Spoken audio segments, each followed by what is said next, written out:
সবাইকে স্বাগতম wait chess ক্লাবের চেস চ্যানেলে। এই চ্যানেলের মাধ্যমে আমরা দাবার বিভিন্ন বৈচিত্র্যময় দিক তুলে ধরবার চেষ্টা করব। আশা করি সবার ভালো লাগবে।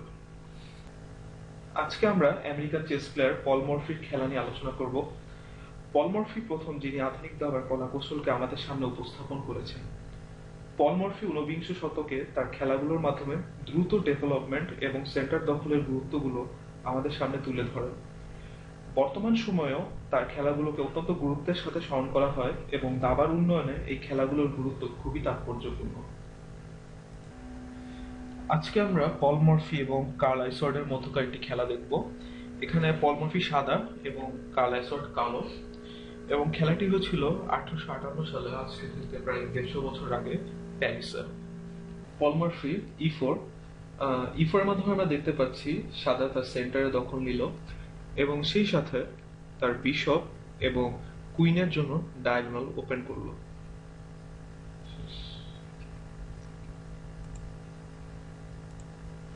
কার্ল আইসওয়ার্ড খেলেন E5, নাইট F3, D6, এবং এই ওপেনিংটিকে বলে ফিরিওর ডিফেন্স। তৎকালীন সময় অনেক জনপ্রিয় একটি ওপেনিং। পল মরফি চাল D4 এবং পল মরফি আবারও সেন্টারে আক্রমণ করলেন। কার্ল আইসওয়ার্ডের চাল বিশপ G4 অত্যন্ত দুর্বল একটি চাল। আমরা সবাই জানি নাইটকেও সবসময় বিশপের আগে ডেভেলপ করা উচিত।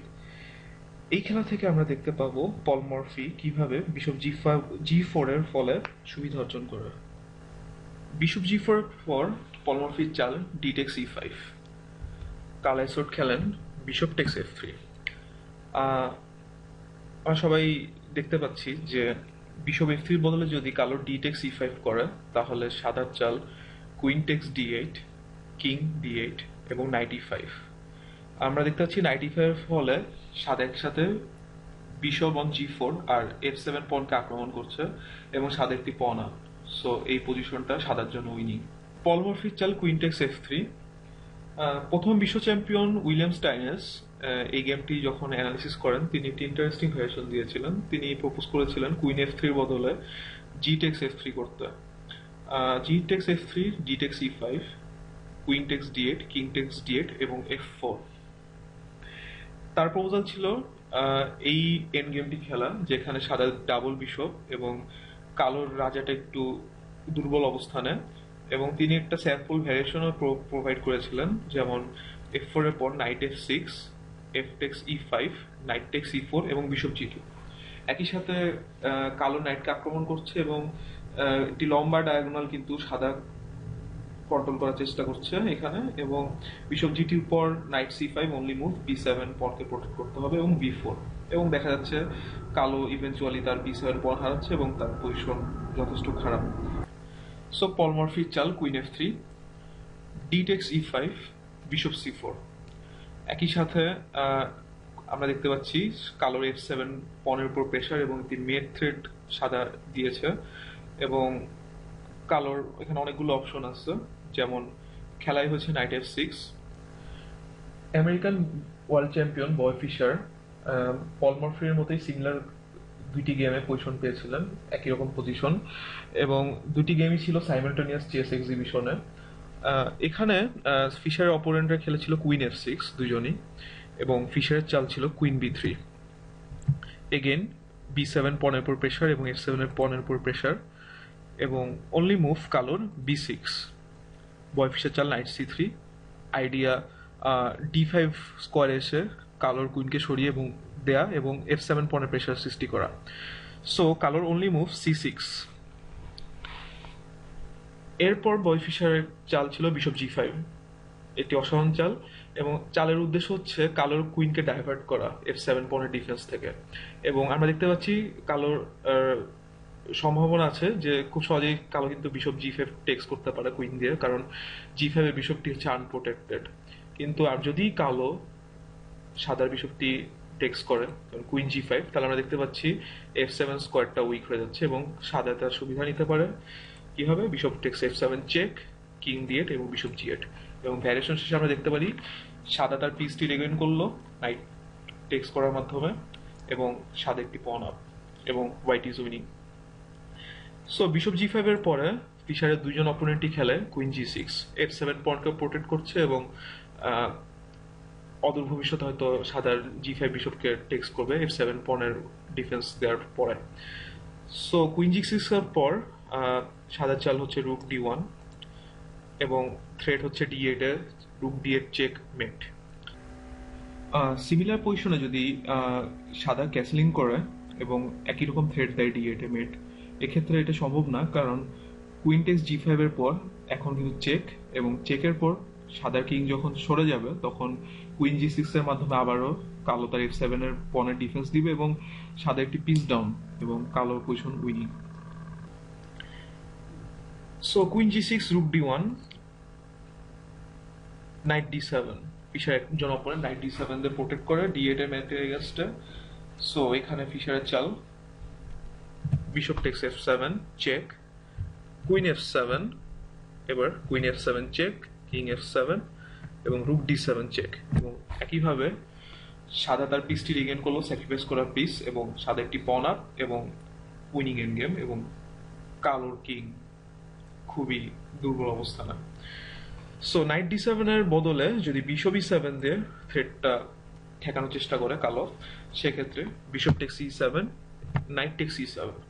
আপাতত দৃষ্টিতে মনে হচ্ছে কালোর কোনো সমস্যা নেই, নেক্সট চালে কালো হয়তো ক্যাসলিং করবে, বাট এখানেই tactical shot bishop takes F7 check, only move একই সাথে, কারণ একই সাথে রাজা এবং কুইন দুইজনকে আক্রমণ করা হয়েছে। সো কুইন F7 এবং রুক D8 চেক, ডিফ্লেক্টিং মুভ, এবং কিং টেক্স D8 এর পরে কুইন টেক্স F7 এবং কালো কুইন ডাউন এবং হোয়াইট ইজ উইনিং।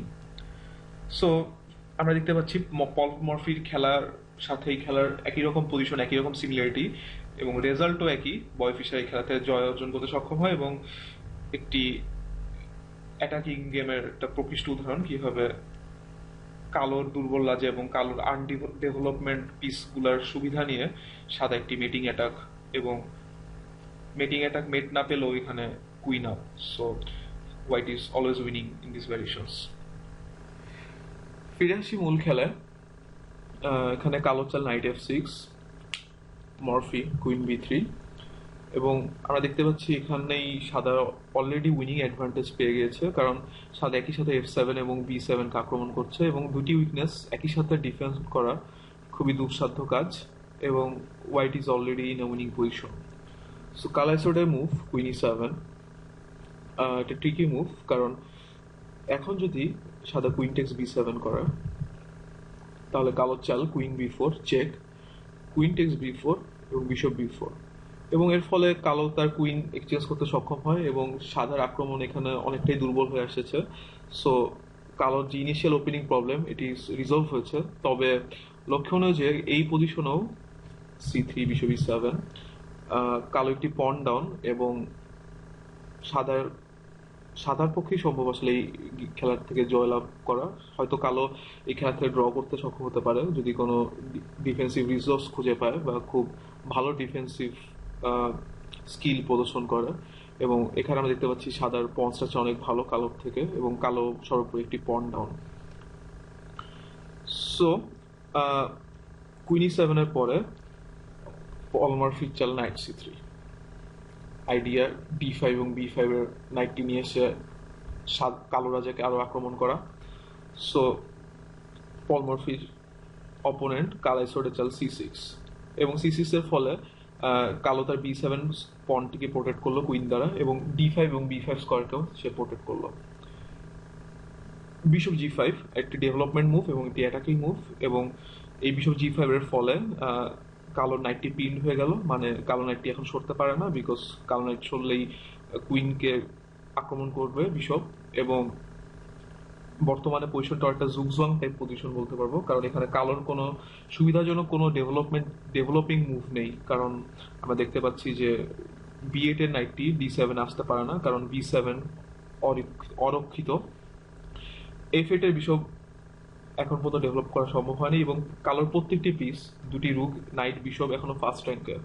সো মোটামুটি পজিশনটাকে আমরা বলতে পারি কালোর জন্য কোনো সুবিধাজনক কোনো চালই বলা যায় না। যেমন H6 যদি খেলে, এখানে H6 এর পর bishop F6 text, queen F6 খেলা যায় না আবারও, কারণ B7 unprotected, G8 text F6 এবং ক্যাসল, এবং এখানে idea bishop takes f7 check, queen f7 এবং রুক d8 চেক। এবং আগের মতো ফিশারের ভ্যারিয়েশনের মতো এখানেও কালো তার কুইন হারাচ্ছে। g6 সম্ভবই না, বিশপ f6, কুইন f6 এবং কুইন b7। সো সব ভ্যারিয়েশনে কালো লুজিং।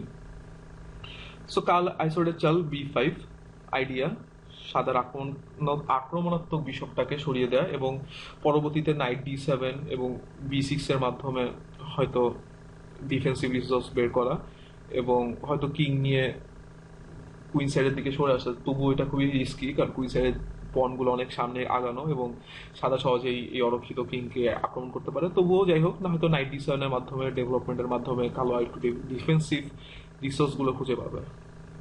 সো b5 এই পজিশনে b5 এর পর আমরা দেখতে পাচ্ছি সাদা যদি বিশপ নিয়ে রিট্রিট করে তা কালোর জন্য অনেক সুবিধাজনক। সো পল মরফি সিদ্ধান্ত নিলেন তার নাইটটি স্যাক্রিফাইস করতে। পল মরফি চাল নাইট b5। সাধারণত আমরা সবাই জানি যে নাইট বা যে কোনো minor piece, bishop, rook, major piece, queen, এরা একটা দুটি পনের থেকে অনেক বেশি শক্তিশালী এবং এদের ভ্যালু অনেক বেশি। সো প্রশ্ন উঠতে পারে কেন পল মরফি তার নাইটটি স্যাক্রিফাইস করলেন পনের জন্য। কারণ এখান থেকে আমরা দেখতে পারি যে পল মরফি যে আধুনিক দাবার যেসব কলাকৌশল নিয়ে এসেছেন তার মধ্যে একটি, কারণ পল মরফি বুঝতে পারেন যে তার ডেভেলপমেন্ট এখানে অনেক বেশি কালোর তুলনায়, তার পিসগুলো অনেক আক্রমণাত্মক পজিশনে। সুতরাং তার অ্যাটাককে কন্টিনিউ করতে হলে অবশ্যই তাকে কিছু স্যাক্রিফাইস এবং ম্যাটেরিয়াল লসের সম্মুখীন হতে হবে যাতে কালো রাজাকে সহজেই আক্রমণ করতে পারে। So Paul Morphy knight b5, c takes b5, bishop b5 check, আর কাল আইসোলেটেড চাল নাইট b7। সো আমরা দেখতে পারলাম হোয়াইট দুইটি পনের বদলে তার নাইটকে স্যাক্রিফাইস করলো। নাইট d7 এর বদলে যদি কিং d8 আসে তাহলে জিনিসটা চালটা খুবই বাজে আপাত দৃষ্টিতে, কারণ হচ্ছে ক্যাসেলিং চেক এবং কালো রাজা কিছুক্ষণের মধ্যেই একটি বড়সড় আক্রমণের শিকার হতে চলেছে এবং এখানে কালো রাজার পজিশন সত্যি খুবই দুর্বল। So bishop b5 check, knight bd7, castle. আমরা দেখতে পাচ্ছি হোয়াইটের থ্রেট বিশপ দিয়ে নাইট টেক্স করা এবং আমরা দেখতে পাচ্ছি যে অপর নাইটটি d7 নাইটের কলিগ, সে কিন্তু তার এই নাইটকে সাপোর্ট দিতে পারে না, কারণ বিশপ দ্বারা এই নাইটটা এখন পর্যন্ত পিন এবং এই নাইট সরলেই সাদা কালোর কুইনটি জিতে নেবে। So only move rook d8। আরেকটি চাল আসতে পারে মাথায় যে ক্যাসেলিং করে রাজা নিয়ে পালিয়ে যাওয়া, কিন্তু এই প্রচেষ্টাও ব্যর্থ, কারণ বিশপ a6 চেকের পর কুইন b7 চেকমেট, এটি ঠেকানো আপাতত অসম্ভব। So only move rook d8।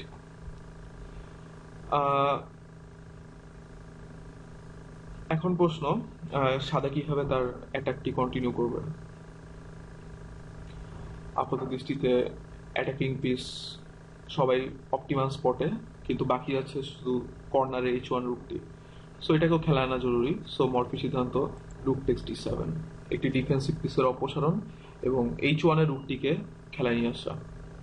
রুক text d7 এবং রুক d1।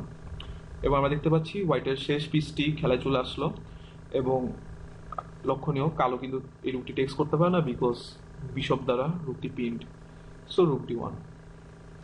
কুইন e6, কালো আশা করছে কুইন এক্সচেঞ্জ এর মাধ্যমে তার ডেভেলপমেন্টের প্রবলেম এবং ডিফেন্সিভ রিসোর্সগুলো তৈরি করা, কিন্তু এই প্রচেষ্টাও ব্যর্থ হলো because bishop d7 check, knight d7, now queen b8 check, queen sacrifice, knight b8 and rook d8 checkmate এবং গেম ওভার। এই খেলা থেকে আমরা দেখতে পেলাম যে কালোর কুইন, নাইট, বিশপ, রুক সবই আছে, কিন্তু হোয়াইট তার মাত্র দুটি পিস রুক এবং বিশপ দিয়ে কিন্তু কালোর রাজাকে চেকমেট করতে সক্ষম হয়। এ থেকে আমরা বুঝতে পারি মরফির দ্রুত ডেভেলপমেন্ট, সেন্টার কন্ট্রোল এবং ইনিশিয়েটিভ অর্জন করা দাবা একটি অত্যন্ত গুরুত্বপূর্ণ স্ট্র্যাটেজি এবং এই খেলাটি অমর হয়ে আছে কারণ মরফির তার ডেভেলপমেন্ট কাজে লাগিয়ে একের পর এক পিস স্যাক্রিফাইস করে তিনি খেলাটি শেষ করতে সক্ষম হন এবং এখন পর্যন্ত এটিকে ইমর্টাল গেম হিসেবে স্বীকৃত করা হয়।